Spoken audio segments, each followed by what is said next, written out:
Hello दोस्तों, ubiquitous study में आपका स्वागत है।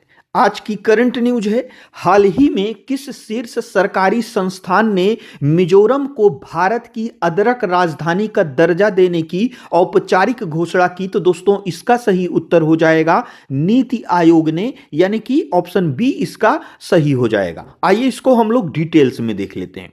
दोस्तों, मिजोरम को भारत की अदरक राजधानी का दर्जा देने की औपचारिक घोषणा नीति आयोग द्वारा की गई है। और अगर हम दोस्तों नीति आयोग की बात करें, यह क्या होता है, तो दोस्तों इसका पूरा नाम राष्ट्रीय भारत परिवर्तन संस्थान यानी कि national institute for transforming India है। यह भारत सरकार का एक प्रमुख नीति थिंक टैंक है, जिसका गठन 1 जनवरी 2015 को योजना आयोग के स्थान पर किया गया था। यानी कि दोस्तों जो योजना आयोग था उसी का नाम बदलकर 1 जनवरी 2015 को नीति आयोग कर दिया गया था। इसी के साथ दोस्तों नीति आयोग का मुख्य उद्देश्य केंद्र और राज्य सरकारों को प्रासंगिक तकनीकी सलाह प्रदान करना और सहकारी संघवाद को बढ़ावा देना है, ताकि देश के विकास के लिए एक बॉटम अप दृष्टिकोण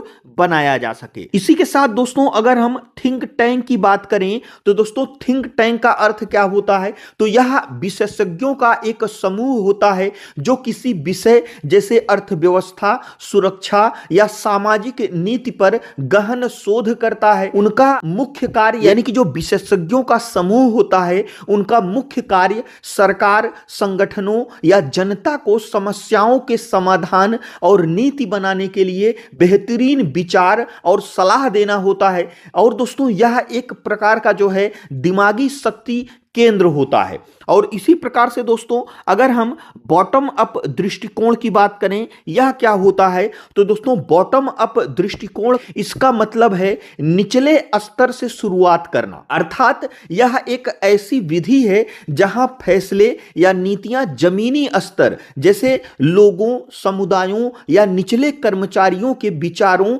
और अनुभवों को ध्यान में रखकर ऊपर यानी कि उच्च अधिकारियों या सरकार की ओर बनाई जाती है। कहने का मतलब यह हुआ कि दोस्तों इसका मतलब होता है छोटे स्तर से सुझाव लेना और फिर बड़ा निर्णय लेना। इसी के साथ दोस्तों नीति आयोग ने मिजोरम को यह दर्जा राज्य में उच्च गुणवत्ता वाली और तेजी से बढ़ती जैविक अदरक उत्पादन की प्रतिष्ठा को औपचारिक रूप से मान्यता देते हुए दिया है। यह घोषणा 24 नवंबर 2025 को आयोजित एक उच्च स्तरीय स्टेक होल्डर्स कंसल्टेशन इवेंट में की गई। इस घोषणा का मुख्य उद्देश्य राज्य के अदरक मूल्य श्रृंखला को मजबूत करना, बेहतर बाजार संपर्क स्थापित करना, प्रसंस्करण सुविधाओं में सुधार करना और अदरक किसानों तथा उद्यमियों के लिए निवेश एवं निर्यात के नए अवसर खोलना है। यह कदम पूर्वोत्तर भारत में कृषि उत्पादों की पहचान और निर्यात क्षमता को बढ़ाने की दिशा में एक महत्वपूर्ण सरकारी पहल है। इसी प्रकार से दोस्तों यह हमारा आज का करंट अफेयर्स था। जो हमारा आज का क्वेश्चन है वह है, हाल ही में इसरो द्वारा विकसित भारत के पहले मानव रहित अंतरिक्ष मिशन में भेजे जाने वाले अर्ध मानव रोबोट का नाम क्या है? तो इसमें से कौन सा ऑप्शन सही है हमें कमेंट बॉक्स में जरूर बताइएगा। और दोस्तों यदि वीडियो यूजफुल लगा हो तो हमारे चैनल को जरूर सब्सक्राइब करिएगा। वीडियो देखने के लिए आपका बहुत बहुत धन्यवाद।